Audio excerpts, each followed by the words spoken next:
Grumpy Old Geeks, a weekly talk show hosted by Brian Schulmeister and Jason DeFilippo, discussing the finer points of what went wrong on the internet and who's to blame.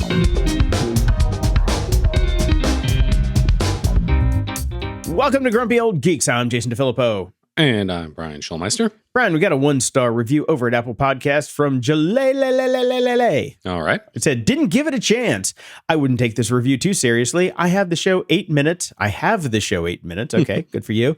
And there were too many political jabs. Was looking for a tech show, not another political show. And I am guessing that he was talking about vaccines, which was a technical issue on the last episode because we were talking about Facebook and disinformation, right? Yep. Okay. And I'm so done arguing that there's no distinction between tech and politics these days. They're intertwined. There's none. Completely. Yeah. Okay. So I'm going to have a language disclaimer here because I am going to say some words that I know that I will. So I'm just going to tell you right now that there are going to be words that are going to offend some snowflakes. So someday we'll have a clean show. No, we're never going to have a clean show. Especially not right now. Because I'm going to tell you about a dumb fucking cunt influencer. See, I got it out of the way. I gave you the disclaimer, got it out of the way.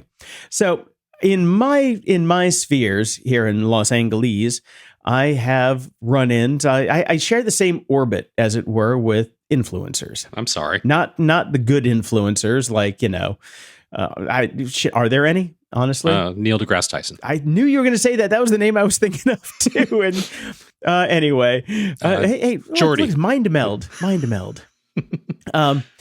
So this dumb fucking cunt influencer who is shy of 7 million followers got a COVID test, a PCR test, not one of the, just run of the mill. She got a PCR test last week, and the results came in on Friday.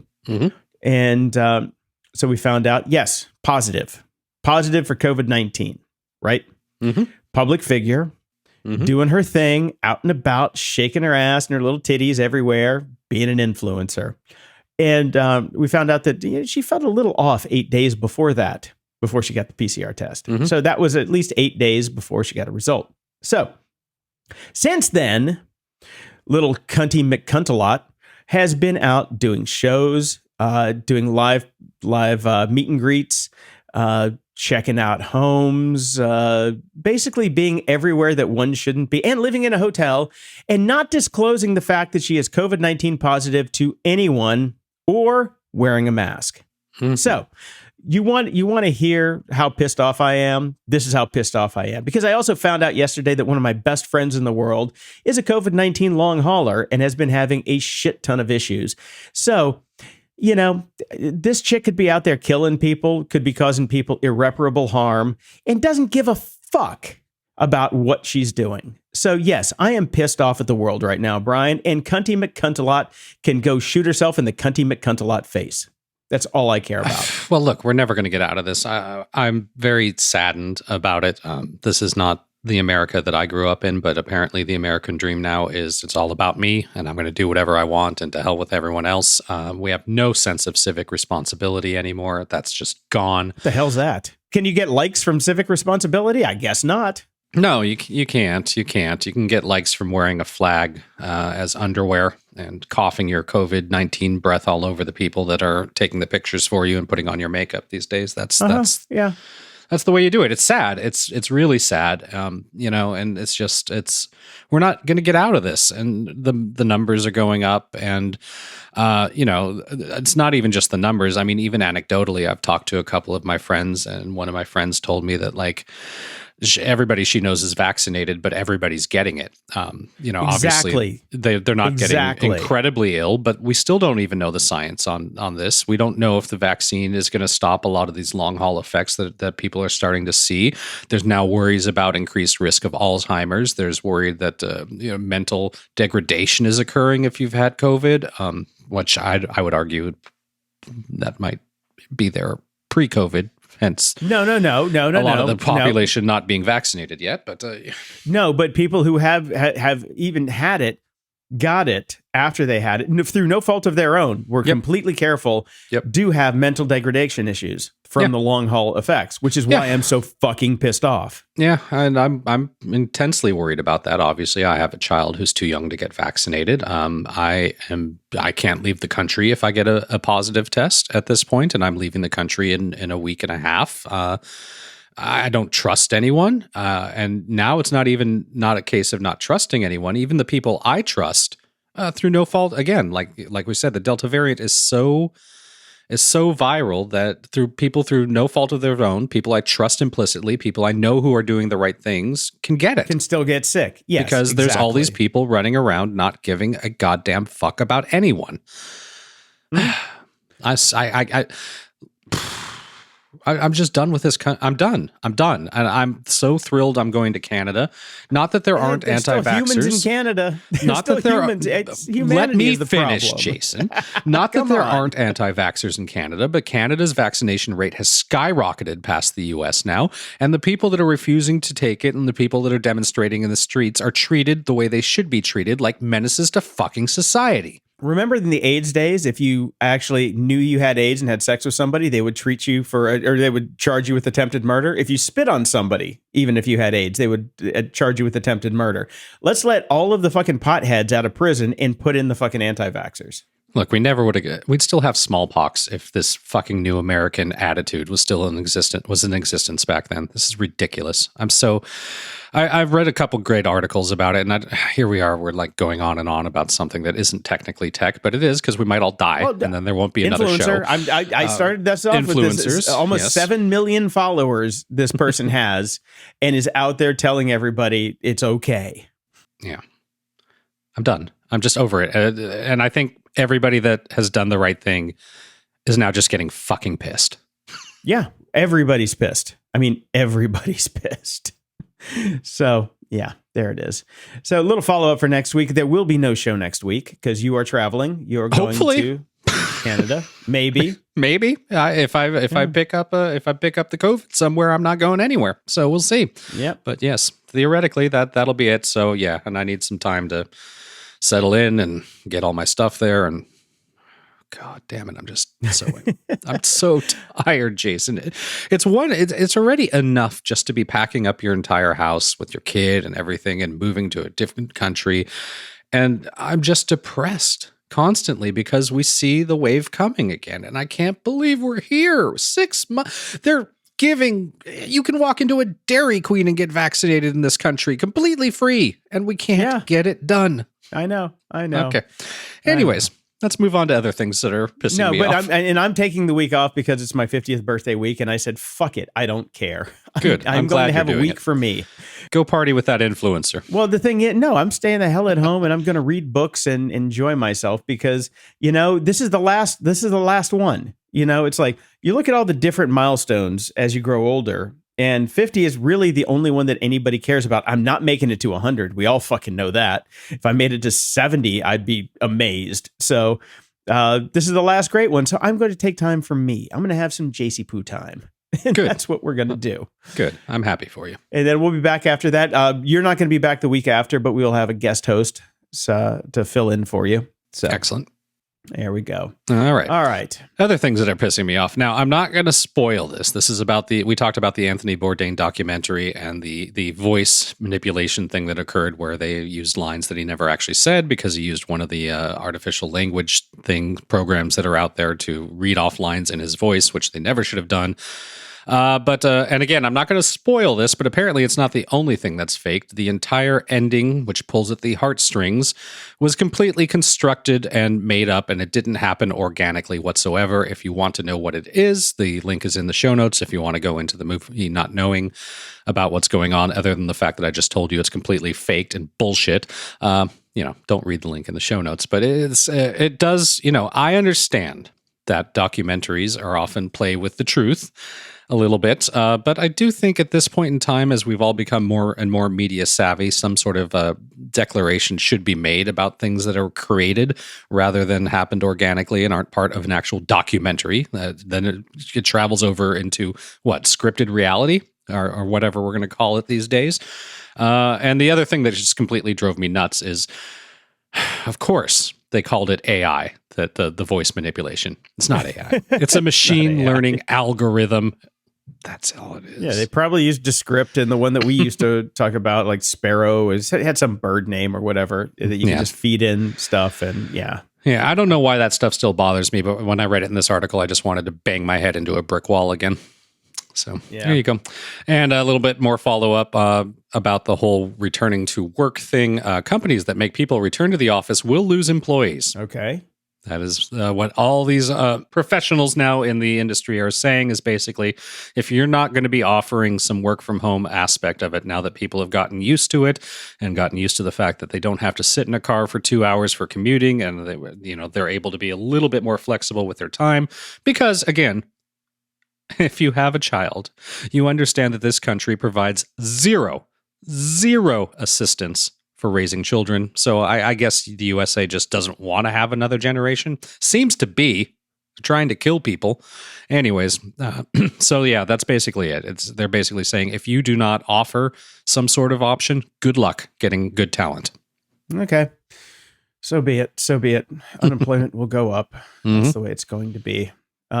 Speaking of unemployed people, Jeff Bezos is an unemployed astronaut because he technically is not an astronaut. The FAA said, lick my sweaty balls, Jeff, because you're not an astronaut. To be an astronaut, there are specific guidelines where you actually have to do something on the flight. You have to be part of the crew. You have to either fly the ship or be part of the safety protocols or blah, blah, blah. But the FAA says that there are guidelines to being an astronaut, not just going up in your fucking space Uber, which is what he did. You can't just be a passenger. Yeah. You can't just be a passenger. So the FAA said, no, sorry. And they came out with this like right after. It's like, no, you're not getting the wings. So the wings that they got at the pinning ceremony, same with Virgin Galactic, were just, they are akin to the little TWA plastic wings you would get as a child when you flew on a plane. It's like, fine. I just because I flew on a plane does not make me a fucking pilot. So there you go. Yeah, I agree. It's, hey, isn't the whole point of this the fact that they wanted to start space tourism? So, shut up. Yeah, don't pretend you're an astronaut. You're the first tourist. Get a tourist badge. Yeah, exactly. You get a lay and a kiss on the cheek when you get off the plane. That's it. In the news...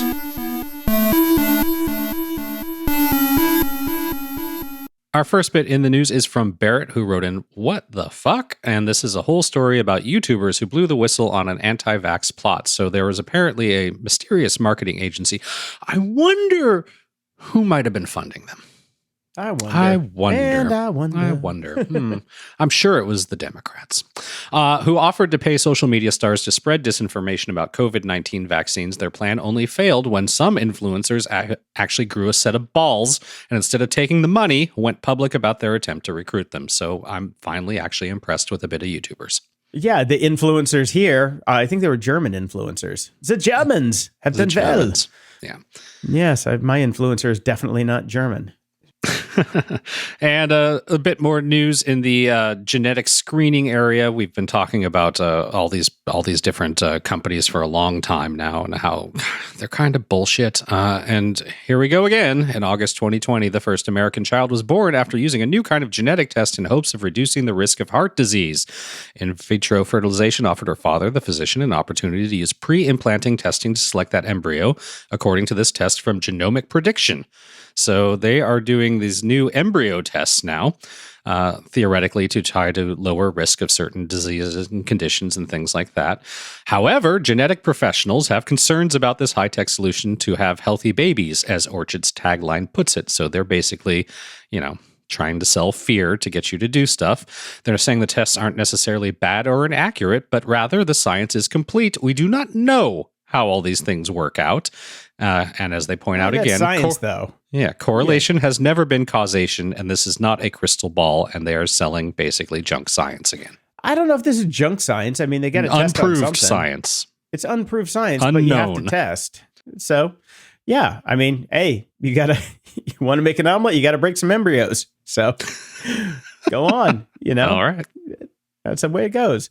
Yeah, I mean, look, it's random whoever gets picked anyway from the eggs and the sperm. So what harm is there in this by giving it a little, little test?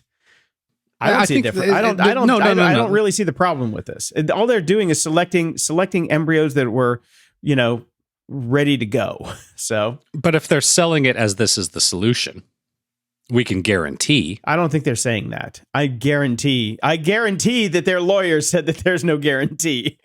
I was exactly going to say, I guarantee you that their fine print is saying that they're not guaranteeing that, but certainly their promotional materials are saying that. But offered her father, a physician, the opportunity. So they're telling a doctor. So the doctor is making the decision here. He's not, he might not be a great doctor. We know a bunch of quacks out there, but he's at least a medical physician that's making this choice, which is probably why they chose him to begin with, to give themselves a little bit of cred. But, look, I've seen Gattaca. This shit's going to happen no matter what. Whatever. Uma Thurman was great in that movie. She's great in everything, but still it was a crappy movie. You could still have crappy kids. Nature versus nurture. Who knows? But if the kid's heart's not going to explode when he comes out of the womb, then that might be a plus. That's all I'm saying. Bold statement. It is a bold statement. And the FTC has voted unanimously to enforce right to repair. So you can repair your in vitro embryo when it comes out of the womb. Yeah, I mean, that's great. And again, it's at this point in time, it no longer, unless we're Adam Savages at home, it no longer applies to the normal people at home because good luck pulling apart your iPhone and fixing it yourself. But it does open up to third-party vendors to be able to do it a lot better and a lot cheaper, and opens up the competition aspect of it. And we're looking at John Deere here. Yep. Honestly, I think this comes down. This is not the Apples and the high-tech stuff. This is John Deere saying you can't fix your fucking tractor. Yeah. Come on. Those guys need to be taken to task. And then I think this is what this is geared towards. I bet this is more farming than it is, cell phones. Yeah.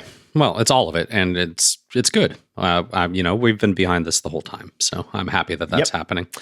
We have some news from Snapchat, one of my favorite punching bags from social media over the years. They've announced their largest user growth in years. According to its latest earnings report, daily active users have increased to 293 million, which is 23% growth from this time last year, which is the best it's seen in a while. It tops the company's prior best of 22%, which happened over 4 years ago. The number even tops Twitter, which recently reported 206 million daily users in the second quarter. So, of course, most of this growth can be attributed to pandemic lockdowns ending, as well as a much improved Android app. However, there's another surge coming, so we'll see what happens. But good on them. They're still hanging in there against all the odds. Yeah. When was the last time you said, send me a snap? I don't know. Yeah, you would have thought TikTok totally would have taken over their thunder, but apparently there's still a dedicated group of 293 million people that are still using Snapchat. So good on them. Yeah. I have an anecdote about this because I've been back and forth between my moms a lot recently, obviously, as we're getting ready to move. But we weren't even really talking about anything. And my mom out of nowhere basically said, I can't use Facebook anymore. It's useless. I don't see any of my friends' updates. All I see are basically ads for things or whatnot. Like I scroll and I used to see my friends' updates. I don't see my friends' updates anymore. And I've got to say, Facebook, when you're losing the olds, you're in serious trouble because you've already lost the youngs. The only people that are still on Facebook on a regular basis are us old people who want to see our friends' updates. If you lose my mom, I don't know who your user base is going to be pretty soon. Yeah, no, well, I do. I had to actually reshuffle the show notes here.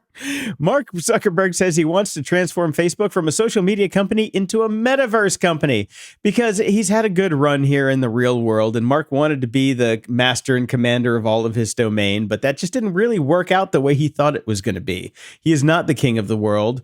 And so instead of being a better person and creating a better company, he just said, fuck it, let's go into cyberspace where he can then be king of the world. So I don't even understand what a metaverse company means. Well, go back and read Snow Crash. Okay. That was All the right. metaverse. So it's basically, this, and the way he describes it is, He said they're going to focus on building the internet's successor. Yeah, good luck. From infinite offices to egalitarian societies, peek into the social network's future plans, which is basically that there's going to be companies everywhere. He wants to build the spec. He wants to build out the infrastructure and get all the other companies in the world on board so he can be Lord God of all, over his domain. Because, there's probably no regulations in the metaverse. But anyway, yeah, that's his new grand plan. All right. Definitely time to divest from Facebook if you've still got money in it. This is a sinking ship. Yeah. No. But to fund the metaverse, he's going to the religioverse.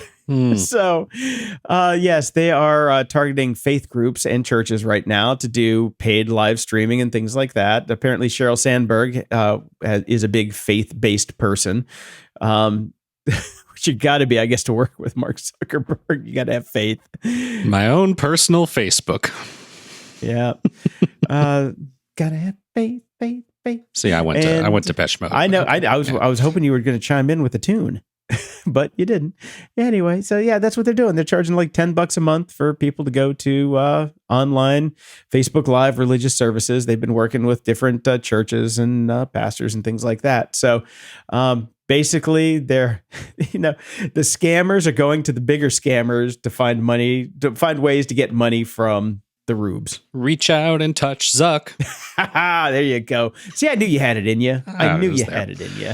And this one just, again, I'm just bleeding from the forehead this week. This, again, had me smashing my head into a brick wall. Jack Dorsey hopes Bitcoin can bring about world peace. Yes, he's so optimistic about. He can buy beard oil with Bitcoin. Oh my God, he looks so terrifying. He's so optimistic about the cryptocurrency. He reckons it could bring about a more peaceful planet. The billionaire suggested Bitcoin could help address financial inequality. The billionaire suggested Bitcoin could help address financial inequality. The billionaire suggested Bitcoin could help address financial inequalities and allow humanity to concentrate on bigger issues. He says, like ransomware.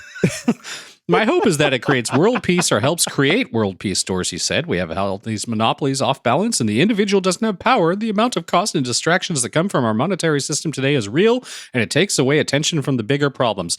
The reason you are a billionaire... The very reason that you are a billionaire is because of all this stuff. So it's real fucking cute that you think you can fix it now by pumping up your own Bitcoin to make yourself more money. Also, you can't even seem to fix fucking fake news on Twitter. You think that you're going to fix the world now? God, I'm so sick of the fucking complex that these fucking tech billionaires have. They don't fix shit. No, it's endemic from this. They go insane. People are not supposed to have this much money or power, period. It's not natural. Nope. And when these people get this, they turn into like an Austin Powers villain. That's the way that this works, period. Yep. Nobody is meant to have this much money or power, period. No. And especially a dumb fuck like Jack. Seriously. I mean, the guy is not a fucking genius. He's not.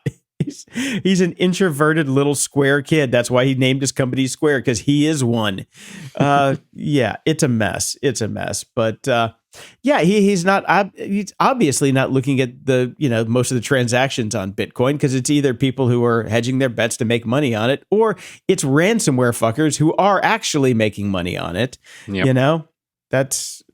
Since the Silk Road is shut down, you can't buy drugs or murder anymore. So at least you got to get some ransomware money in there. But, Bitcoin's going to save the world, says the billionaire. Fucking twat.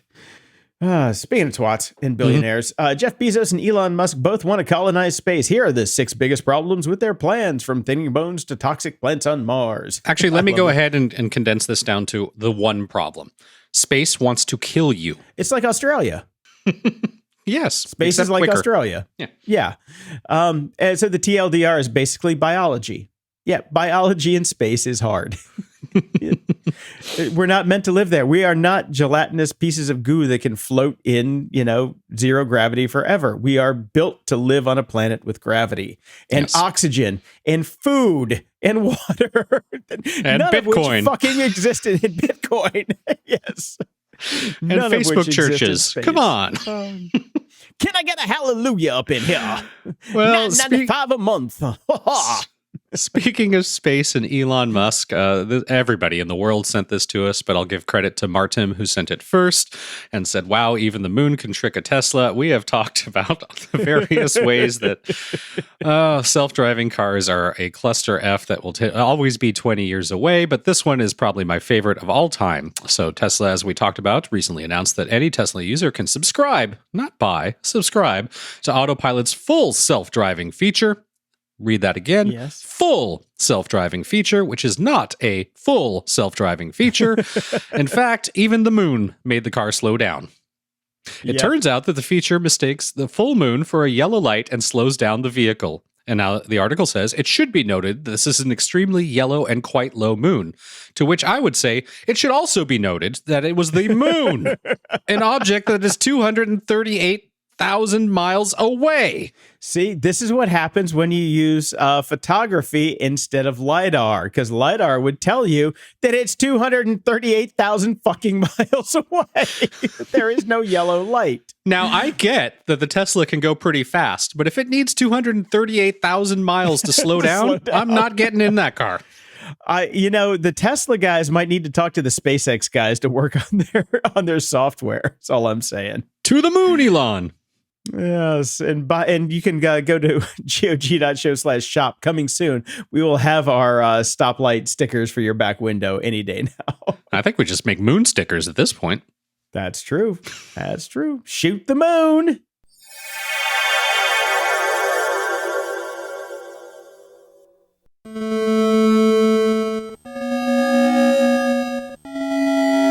Media candy. Some sort of geek fest is going on right now because a shit ton of trailers are dropping. Is it comic? I don't even know what it is anymore. They're all virtual. Well, there is no Comic-Con. Is there anymore? I think it's a virtual Comic-Con because there's a whole bunch of stuff. So is there a Comic-Con anymore? No, of course not. Because virtual Comic-Con is the internet. Yes. Every day. So we got a trailer for Star Trek Prodigy. I actually watched it. I liked it. I think I would watch this show. We also got another trailer for the second season of Lower Decks. Will not be watching that one. So no. So if you've got I watched the Prodigy trailer. I'm not in. Nah. I think it's I've watched so much kids stuff these days that I'm kind of immune to it and see it as cute. So I'm kind of looking forward to it. And maybe the kid will watch it. Is there a Baby Janeway song coming? No, there's no Baby Janeway, but she is a hologram, so maybe her and Wheezy can get together and do holographic performances in the future. It should be fun. Did you see the picture of him with the fucking pantyhose on his head? Yes, I saw the soccer game. Oh, God. We also got a new Dune trailer, which I forgot to put in the show notes, which, man, I am cautiously optimistic. I know I'm going to end up disappointed, but the trailer looked great.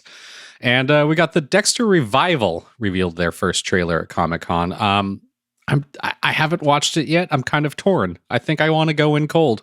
Well, that's the same with me and Dune. I'm going in cold. I don't want to watch the trailer for Dune. I can't go in cold for Dune. I've read the book 7,000 times. No, but I mean the trailer. Right. This interpretation thereof. Right. Gotcha. Yeah. So I'm waiting on it. I'm just gonna power that one through, and then I'll just watch it when it comes out, and then I'll wait a year and a half for part 2. Or 3 years or 7 years, or maybe they'll just cancel it after part 1 because it failed so miserably. Who knows? We shall see. And Barrett wrote in and said, I found this via Reddit. Works perfectly. They even have an app for my Fire TV stick, and this is locast.org. Watch your local broadcast TV for free. Locast is a not-for-profit streaming service offering users access to broadcast television stations over the internet. It's some select U.S. cities. They're not all over the place yet, and I don't know if they will be. I would also like to point out that even though they say watch your local broadcast TV for free, it is $5 per month. Oh, okay. Yeah. There you go. If you can't afford to contribute the $5 per month and you would like the uninterrupted version of Locast, you might qualify for the Locast Cares program. Click here for more details, it says. So I would argue that is not free unless you're in a very special case and you apply for it. Well, nothing is free. Somebody's got to pay for the damn servers. Well, I agree completely, but I think your headline on your website should not then be watch your local broadcast TV for free. No shit.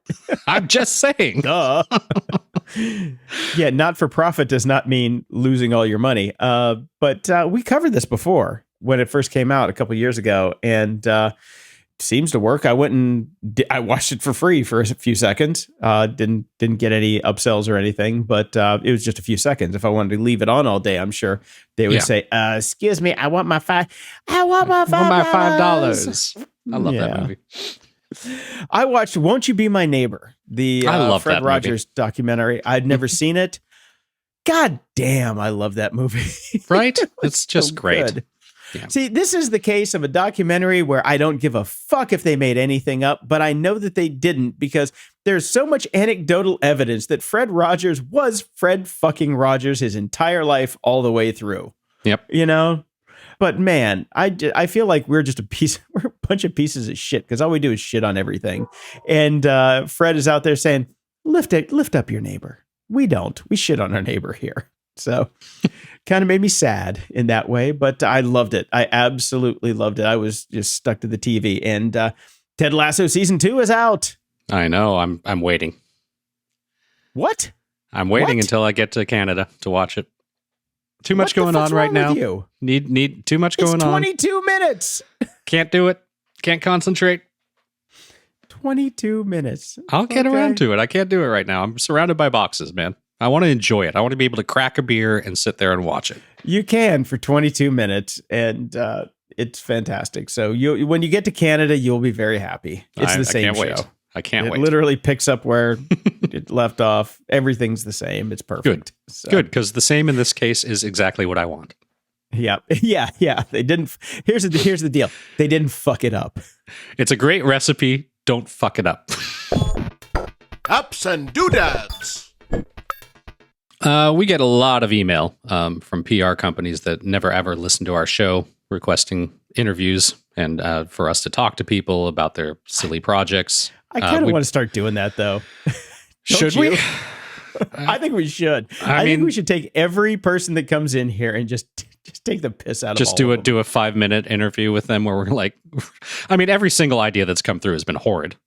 Horrible. Absolutely. Okay. Anyways, because nobody listens to our show, so obviously they're not going to hear this to know that we're going to tear down anybody that comes on the show. So, anyways, so we got one yesterday that I had to have a chuckle after because we talked about that app Hallow the other day, which is the privacy focused social media network that they're attempting to launch, and I have no problem with the concept, but once you have one, here comes the run of Don Quixote attempts at social networks that are privacy focused. We got a request to interview the founder of Panquake. Panquake. I'll have mine with blueberries, please. It's a new social media option designed to address the worst problems that we see with big tech social media platforms. They will never collect or sell user data. First off, you have to collect some user data. So saying you will never collect user data is inherently false. Otherwise, I wouldn't be able to log in. It will be ad-free, so not controlled by advertisers, and will be transparent and free of the censorship and manipulation by algorithm that we all experience daily. I would like some censorship, please, with my pancakes. Yeah, seriously. Just a quick side note. I was worried about today's show because they're filming a VW commercial on my street. And I just got a text from our friend Brian Blondell that said, "Hey, what's going on with your street? There's a crazy camera car right in front of your house." So I just opened the blinds and I looked out. Holy shit, there's a crazy camera car in front of my house. So if you hear the dogs barking, that's why. This is one of those big boom rigs. I'll take a picture later. I'm going to go fuck with him with my drone just to piss him off because it's VW and they're an evil ass company. So why not? Okay. But I got to close the blind 1 second. But holy shit, that thing's huge. Wow. It's like they're filming the next Batman movie or something. Anyway, sponsored by VW. The future of movies. Sponsored by VW. It should be the Joker movie then.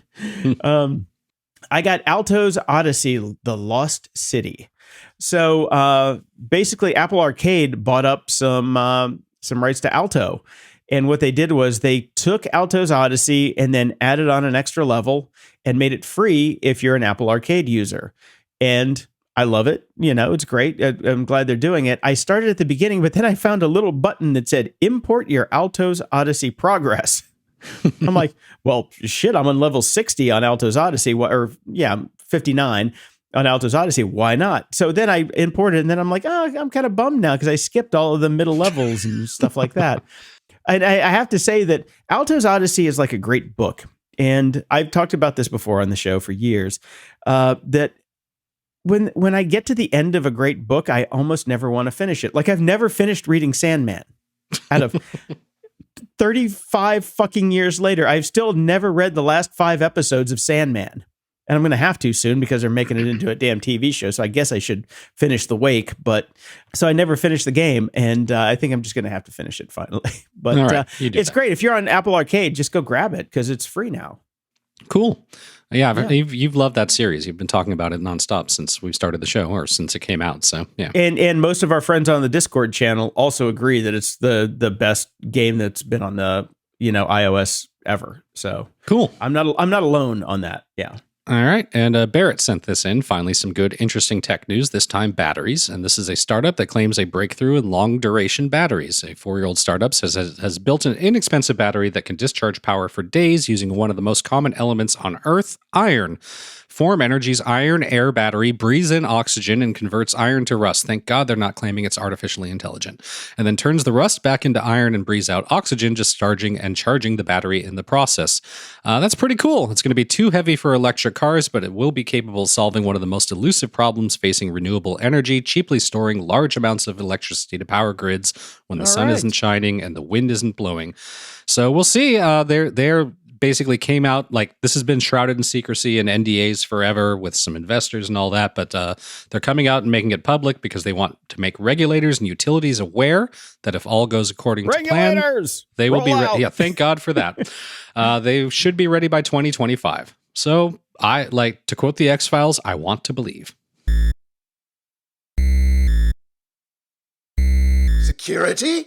Ha!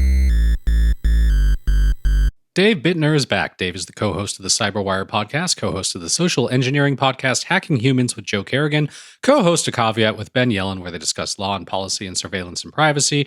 And finally, he's the co-host of Recorded Future, where he takes you inside the world of cyber threat intelligence. I would have made that my own, but as per usual, Jason springs it on me about 5 seconds before we do it. And Dave is the host of the Cyberwire podcast, not the co-host. So always a co-host, never a host. Yeah. Except for all the other ones. Yeah. You've only heard me do it 1,000 times, so. Heard you do it. If you think I pay attention when we're recording this? Fuck no. We live it. We live it. We live and breathe it. In the moment. I was going to put this in media candy, but I felt it kind of belonged here because I have a feeling that you, Dave, will be with me on this. Disney Plus has been pumping the material and mining their own backyard very, very well. They came out with a new show called Behind the Attraction. Now, obviously, this started as a...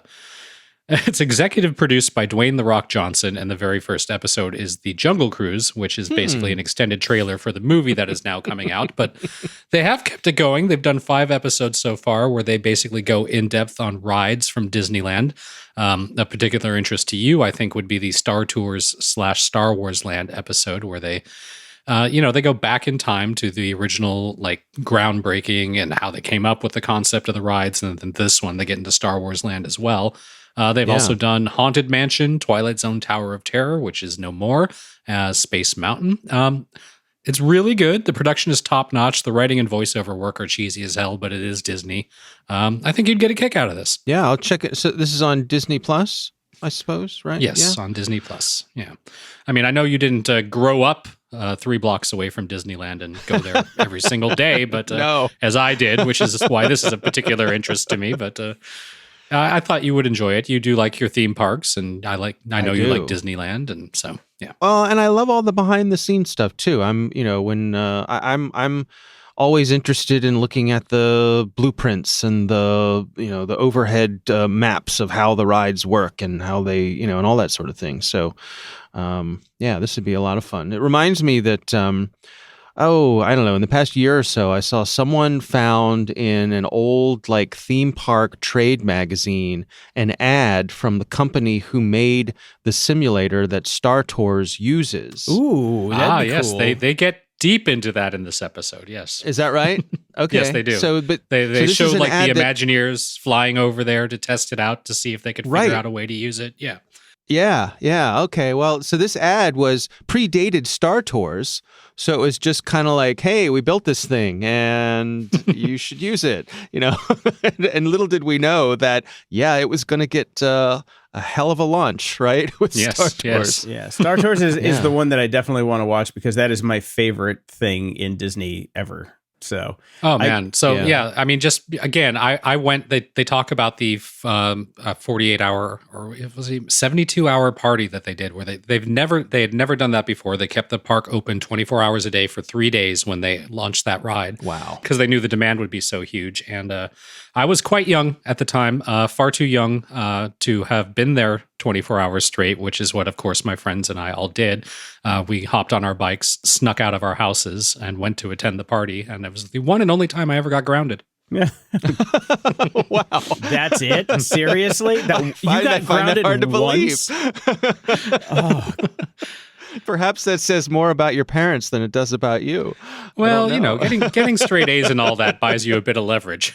Okay. Yeah, so there was that, it worked out. But I mean, it's very, very well done. And what I didn't know is, they talked for years about, Star Tours is basically, you can program that machine to move it any way you want. And it's just a film. So in the future, we're going to change it with different adventures. And they never Except did they the entire didn't. time. They have now. They have, Jason. But how long did it take? It took 20 years. Oh, yeah, forever. Like they waited until the prequels came out and all that sort of stuff. Yeah, but, and by the way, I've never done Star Tours at Disneyland. I've only been to Disney World, the real one. Do they have the big AT-AT here, like when you come out? The real one. The real one, Disney World. Disneyland. No, the real one is Disney World. I'm sorry. The janky rundown one is here in Southern California, but the real one is in Orlando. Yeah, Orlando's the one with the COVID. Okay, I gotta say, I gotta side with Jason here in that. See, walking underneath of the scale AT-AT is pretty kick-ass. And that is better. They have the space in Florida. Yeah, they have a speeder bike outside that you can sit on and have your one picture blown into the taken. tree. Remember, you see the one that was like wrapped around the tree. Yeah, because my dad and I went there I was 18. Yeah, so it's 32 years ago. My dad and I went. We took this road trip from Chicago to Florida because we was going to Kennedy. He wanted to go see the Rockets, and then we had our day we did a day at Universal, we did a day at Disney, and we did a day at Epcot and all that stuff. And when we did Star Tours. And we were blown away, and we came out, and we about shit our pants when we saw the AT-AT and everything.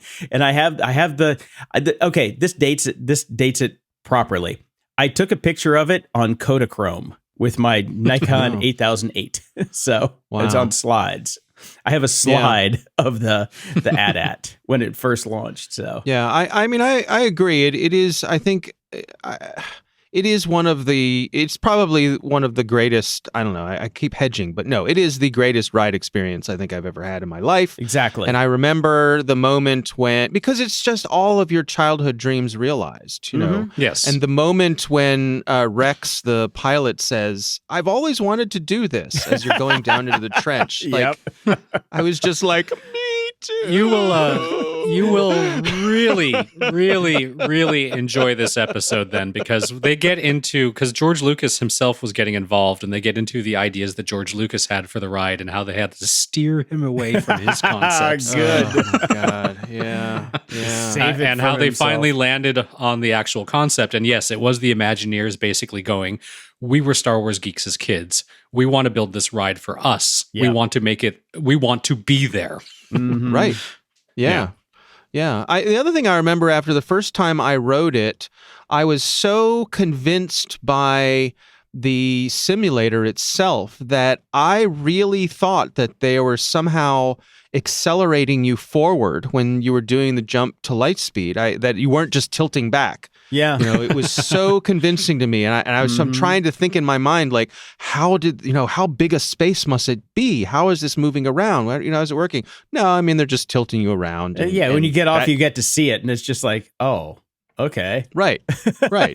Yeah. But I was totally convincing at the time. One of the times we were there recently, I think we were at Disneyland recently, and I was chatting with one of the women who was operating the ride, and we were talking about. I was asking her how much control do they have over what we see? We call them cast members, Dave. Well, yes, I realized that since my wife. He just called them one. later. I married one, so there you go. So because there's 3 segments, right? There's 3 segments to the ride, and they can either have it be totally randomized or dial it in. They can choose which ones you go to see, and so at that point. In the conversation, she was like, "Well, have you been to Kashyyyk yet?" And I was like, "No." She's all right. That's where you're going to go. Nice. And off we went. Yeah, very nice. Yeah. So you can request where you'd like to go. If you're friendly and strike up a conversation, they do have some control over it. I wish that every now and then you would go on and it would be the original. Oh yeah, I don't think that they run the original anymore because I guess the assumption is everybody's done it except for the kids. Yeah. So, I wish either that or maybe if they would run, like a couple hours a day, they would run one of the simulators. They would run the original, so those of us who have great affection for it could go back and experience that. I've never seen anything but the original. So me either. I've not seen any of the new ones. I have not been back since they switched it up. So. I'm looking forward to that. Anyways, they're good. Great show. I mean, yeah, they're good. C-3PO is the pilot now. I like the other one.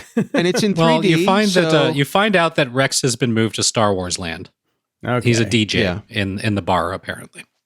Oh, right. Driving the Woodway people mover. Oh man, now I want to go back to Disney World, but I don't want to get COVID. So yeah, you're gonna have to. Because I have a feeling like that. What Jason was describing of seeing the AT-AT for the first time, that's going to be me when I see the new Millennium Falcon. Yeah, Star Wars. I'm just, I'm just going to get all misty, and I'm ready for that. Yeah, and the funny part was like because we were doing that whole tour that day, that we went and saw right before we got on Star Tours for the first time. We saw Captain EO. Oh yeah, that was the thing we saw right before Captain that. EO, yes, that was something to see too. That was an experience. that was a really cool experience. It's dated, but boy, in its time, it was really something. I saw it in its time, and it was really something. Yeah, me too. Sure. Yeah, it was. Yeah. It was. And as far as I know, it is no longer at any park. So you think? No, it's not. Yeah, it's not. Bit questionable that one. Yeah, I wonder why. Well, I think we've set a new record. We've fully gone half the segment without once talking about anything security related. I'm wondering if we should just call it a day.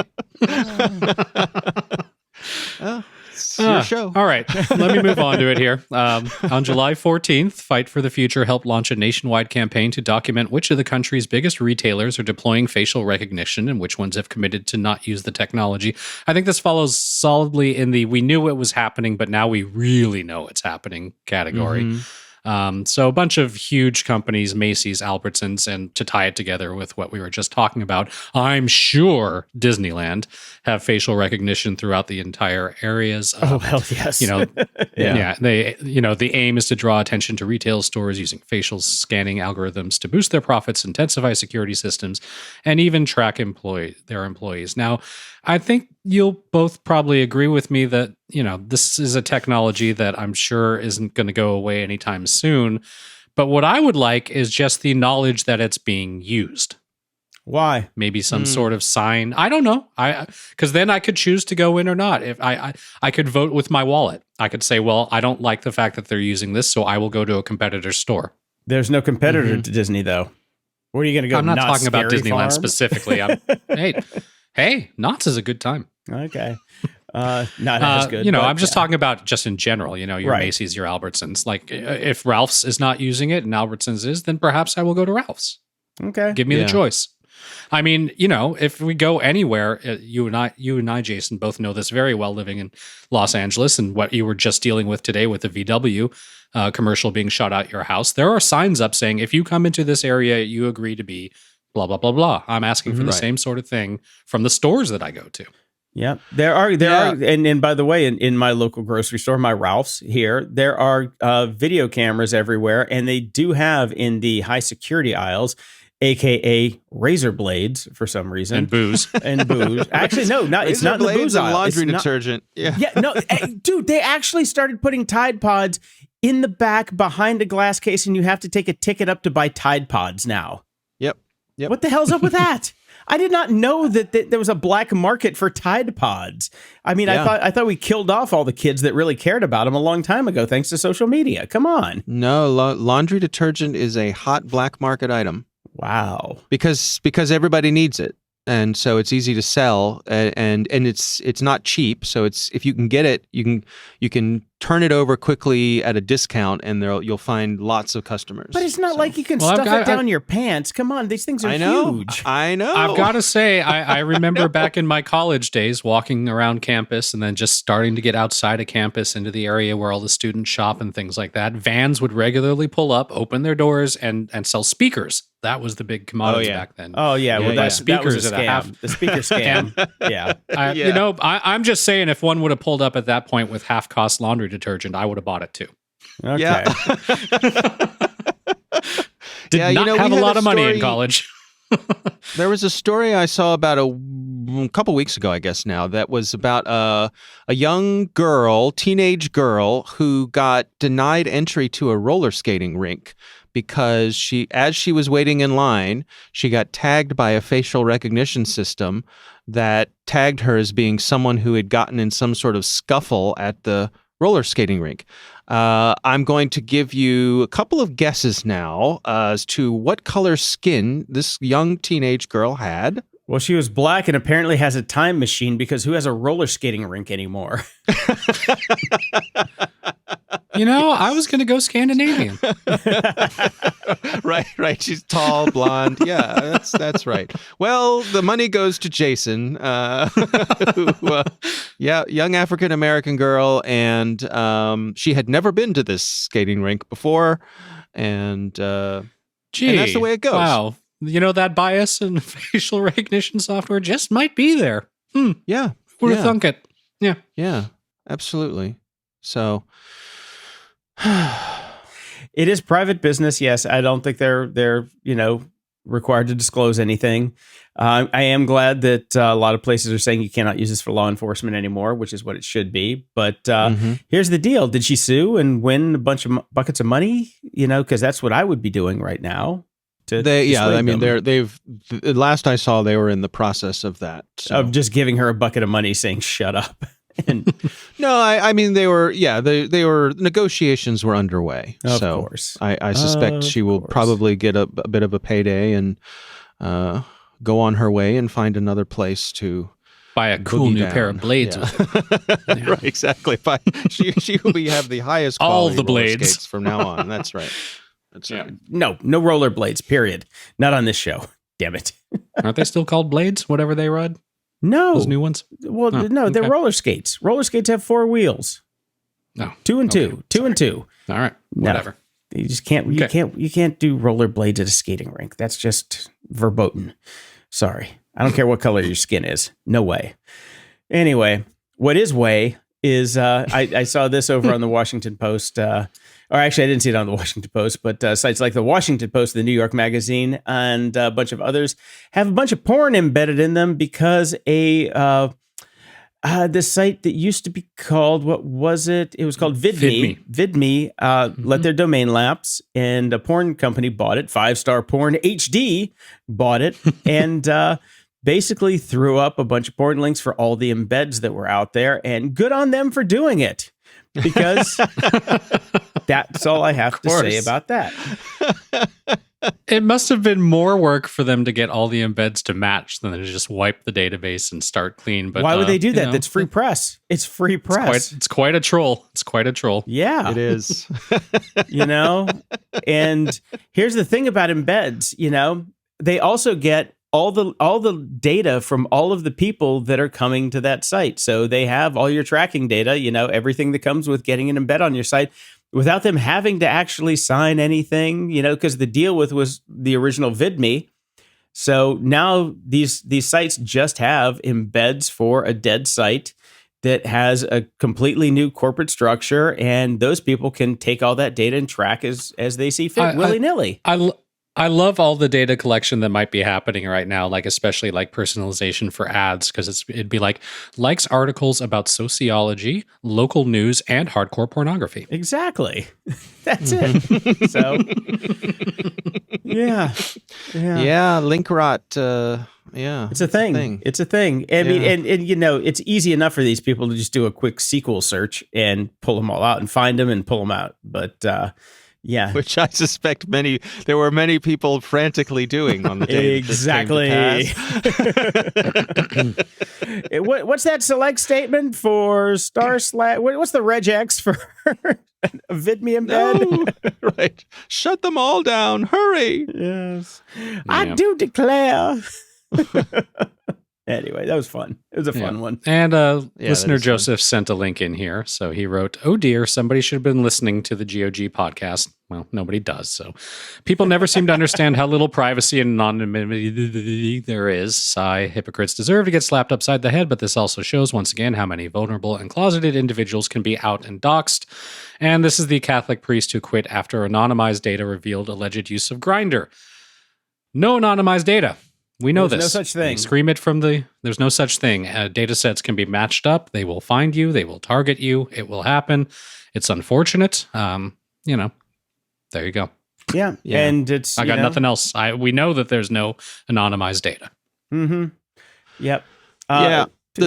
Should have just bought a burner. I'm sorry. If you're going to go on Grindr, buy a burner. Period. But the guess thing what, I wonder though? about with this. Burner wouldn't have actually helped. As I was saying it, a burner wouldn't have helped because the data from the burner would still point him back to his home. Right. Yeah. Yeah. Right. Unless he left it at the church. Yeah. The thing I wonder about this is, so if this was done by a reporter, and the reporter was able to buy the data on the commercial market, nothing illegal about anything the reporter did, is all available. And I suspect, why wouldn't this become standard operating procedure for every political campaign from now on? It's going to be. There's no doubt about it. I mean, this has got to be part of opposition research already. I'm sure it is. Yep. I'm totally sure it is. Yeah. Yep. So my point is, when we have that happen and it becomes public, that will be the point when the laws start to get written.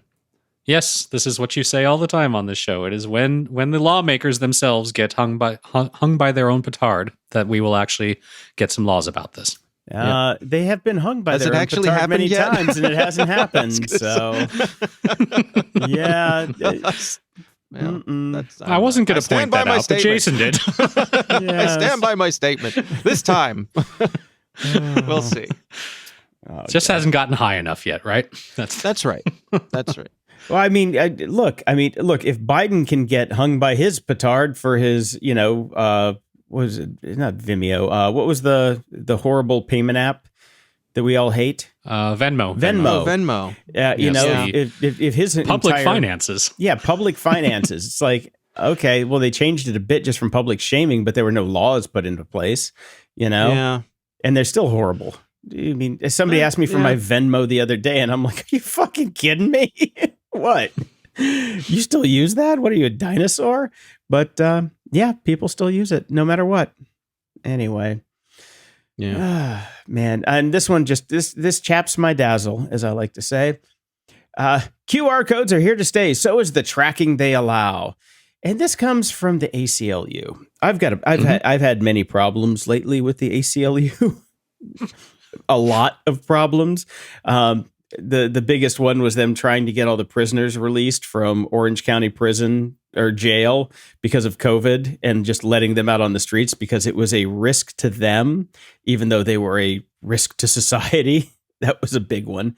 But now they say people don't understand that when you use a QR code, it inserts the entire apparatus of online tracking between you and your meal, says Jay Stanley, a senior policy analyst at the ACLU. Suddenly, your offline activity of sitting down for a meal has become part of the online advertising empire. Fuck you. QR code is a URL. That's it. Yes, I understand that, you're going to get tracked if you have a URL, but that's up to the individual place and what they're doing. Because as we know, when you get a QR code for a menu, it just shows you an outdated PDF. Restaurants can't even update how menus work, let alone throw you into the online tracking apparatus. Give me a fucking break, you moron. It's like, come on. I would just like to ask Jay Stanley, when was the last time he sat down at a meal that was offline? I've yet to be at a meal recently where people haven't had their phones out. Yeah. Which means they're getting the location data of which restaurant you're at, blah, blah, blah, blah, blah. Like, where is this guy eating? And who's he eating with? He's obviously eating at Faraday Fries, so. Mm-hmm. He's getting his freedom fries. Yeah, freedom fries at Faraday's. That's it. If you're gonna tilt at a windmill, QR codes is not the one to go after. Yeah. Yeah, I mean, I pulled my support for the ACLU a while ago, and this just makes me kind of happy I've done so, because you, Mr. J. Stanley, need to get a real fucking job. If you're a senior policy analyst, come on. This is ridiculous. QR codes are URLs. That's it. You know what? Next time Jay walks into a bar, hand him a COVID-soaked menu and see how he likes it. Sometimes you just got to sit back and let Jason go. Yeah. I'm sorry. Fuck this guy. It's just ridiculous. Every time you think he's going to hit tap on the brakes a little bit, boom, gas. No, it's just a snowball rolling downhill. Am I wrong? Am I wrong? That's all. That's my only question is, am I wrong? Jason, as with so many times, it's not what you say, it's the way you say it. It's how you say it. With vim, vigor, and panache, I would like to say. With complete confidence in every word. Every goddamn word of it. Yeah. I saw a guy on Twitter recently, just this last week, who was bragging about how he has a QR code on his back bumper. And he uses it to rickroll people. So he enjoys being at stoplights, and suddenly he'll hear the car behind him start blasting "Never Gonna Give You Up" because they couldn't resist. They put the QR code in, and now it's playing through their stereo system. So Love it. hats off to that guy. That's genius. But in terms of just like, again, the three of us here, like, I've never, ever taken a picture of a random QR code anywhere because it is a URL, and who knows what that URL is going to do to you. Mm-hmm. I used to have, when I ran blog rolling, I had a blog rolling URL QR code on my car, and people would get out of their car, run up and take a picture of it and go back to their car. I've seen this happen in real life. So, I don't know why we don't have GOG on our cars right now, because obviously it works. Well, just at the risk of actually talking about something security related in this segment today. Why? I mean, the legit risk is that, let's say you pull up to your local gas station and you decide, hey, I want to try out this app that they have to pay for my gas. And there on the pump is a QR code. Somebody could have very easily have driven up. Never going to give you up. That's right.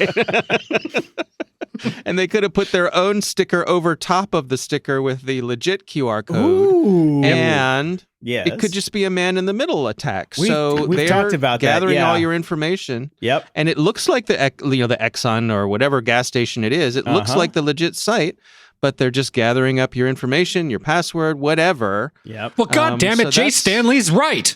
Fuck that guy. I'm sorry.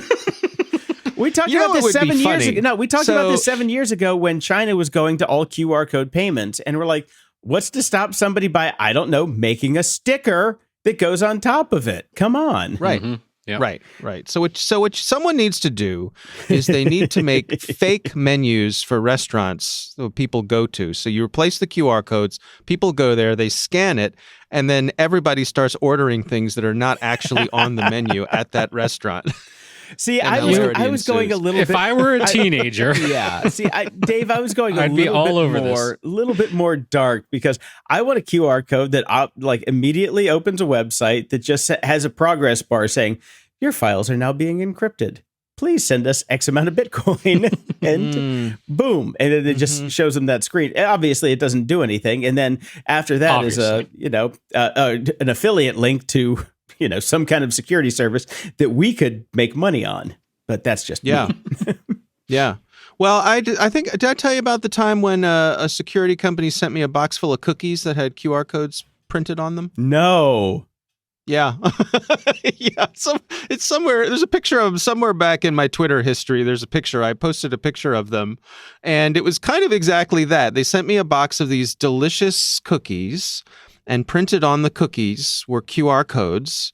And of course, I ate the cookies, but I also scanned the QR codes because I knew it was from a security company. And so how bad could it be? But when it basically clicked through to their website that said, haha, QR codes are dangerous. You're lucky that it was us, the good guys, and not some bad guy. And, here, learn more about blah, blah, blah, blah, blah. But, yeah. The way to a vulnerability, for me anyway, and I would dare say for most men, is through our stomachs. And it worked. It absolutely worked. Your stomachs and your other parts that are a little lower. That's right. Cookies. Woo. All right. Yeah. Our base instincts. Yep. Never fails. Oh, man. Okay. We're making some QR code stickers today. There you go. Sticker Mule's going to really love me soon. Oh, guys. Well, this was fun. It was fun. We got some Star Wars. We got some Disney, and we actually had some fun. There was some porn involved. And all something for these everyone. are a few of your favorite things. Exactly. Okay, gents. Talk to you in a couple weeks. All right. Bye. Closing shout outs. Over at Patreon, we've got Wayne and Fun Day Paw Pet Show. Hello. Yeah. Okay. Fun Day. Over at PayPal, we've got Joseph, Josh, Mark, Adam, Thomas, and Charlie. Thank you all so much. All right, over the tip jar, we've got Keith R. for a one-time donation. We've got Desiree from Sweden, our super fan. Love you, lady. You are a crazy birthday girl. And she gave a one-time donation. And Jennifer C. started a subscription. So, hey, thank you, everybody. Thank you so much. And a super shout-out to Desiree for our super fan. We love you. And we have a whole slew of 5-star ratings from people that actually listen to more than a few minutes of the show, which is nice. Actually, we have so many of these, I feel like I should just never come back. Go out on a high note, Jason. I think that you should go to gog.show/reviews and read all of these because they're pretty good. But some of them are novels. Yeah. So the first up, and this is a shorter one, is from Claudia, who gave us a 5-star rating. My must-have on Wednesdays: entertaining, informative, helped me through 2020. Me not being a tech girl, I learned a lot and had as much fun. Thanks, guys, and keep going. And Adam with a 5-star says, looking forward to the show every week. I love the take the Grumps have on news and tech every week. I always cue it up at the top of my Wednesday morning commute. All right. And the next one is one of the novels. This is from Electrocrat71, who gave us a 5-star rating and apparently knows us and wants to tease us with that knowledge without letting us know who he is. Which is this one. Kind of a dick move. Yeah, we got to read this one because we'll skip the rest. You can go to the show for the rest from Barrett and Tapper99. But this one is important because this is a dick move. Go ahead, Brian. All right. Look, I've actually met both of you. Snark is in our blood, but somehow I managed to escape LA, Santa Monica. So not only do we know him, he lived, or she, lived in the exact same place I live. Back in 97, my cynicism grew while yours only seems to have festered. Brian's leaving for another country like I did gave me great hope that he might develop a level of callousness the show should definitely have. Not to mention any names here. Yeah, you're doing a good job with that. But certain other co-hosts could learn something and flee the lunatic asylum after all these years and see that there is indeed no reason to hold back anymore. Seriously, you guys are and have been great. Brian, you shouldn't have a problem wiring in once you've settled in Canada. It's not like broadband isn't better outside the United States. It generally is. And Dave manages to do it even during cicada season. Keep up the good work. P.S. I do miss running into you fools. Now you will really wonder who wrote the review. W, who left for Scandinavia but was too stupid, so came back in the U.S. in time for President Orange Stain. So there you go. And please don't make it sound like I've never left the country. I have. I know what it's like out there. I have too. I've been since 97. I've been around the world a couple times. So come on. I just don't want to move because I have shit. W. Thanks, W. Well, I do appreciate the review, but come on. At least you should send us an email saying who you are. Yeah, this is 97, so this had to be Box Top days when we both worked together because since then, we're never seen in public together, ever. Like once. We could be Batman. I could be Bruce Wayne and you could be Batman or the other way around. Who knows? I have more weapons, so I'm probably Batman. Didn't you wake up and discover a machete by your bed the other day? I did wake up and found a machete. Well, no, I was packing and I found a machete. Then I put it next to my bed because I'm like, this should be next to my bed because I own a machete. One of those COVID purchases. No, it shouldn't. Yes, it should. Sometimes yes, it's you wake next to up my sad. killer attack dog and my, look, yes, I have lots of things that keep people out, but I have nothing to keep out anymore, to protect anymore. So I've Spartanized again. Okay, let's wrap it up. No show next week. I got to tear down all this stuff and put it in a box, Jason. I got to go watch them film a VW commercial with this crazy ass camera truck out in front of my house. So yes, all right. I'm Jason DeFilippo. See you guys next time. Until next time, whenever I come back, I'm Brian Canadian A. Schulmeister A. Thanks for listening to Grumpy Old Geeks. If you enjoy the show, visit gog.show/donate to help us keep the lights on, and we'll love you forever.